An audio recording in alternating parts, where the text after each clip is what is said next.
Testament, isang propeta, sinabihan niya yung isang biyuda. Kwento ko na lang para hindi tayo babalik. Sabi niya ganyan, Mrs. Sabi ni Elijah, kinento na parang comics. Mrs. Pwede bang bigyan mo ako ng isang tasang tubig? At bigyan mo ako ng isang cake muna? Naku! Propeta Elijah o Eliseo, hindi pwede.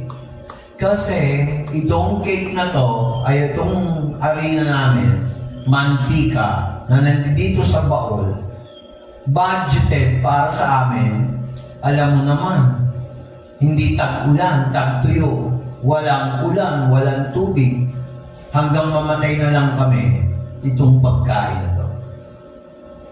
Inutos ni Elijah, kung ikaw ay magluluto muna ng isang cake, yang langis mo, yang arena mo, hindi mauubos.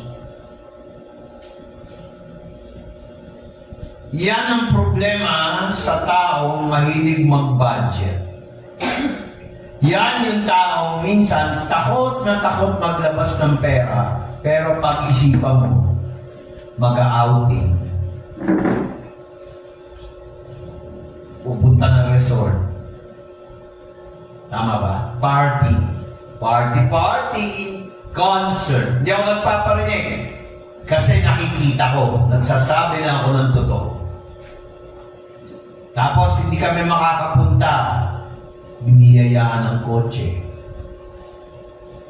Ang lapit sa bahay, sa church, bahay, sambahan.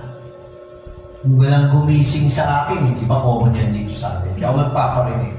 Alam niyo kung ba't ko sinasabi yan? Check ni Lord yan sa mga huling araw. Amen. Na maraming magsasabing akala niya siya ay Kristiyano pero hindi pala.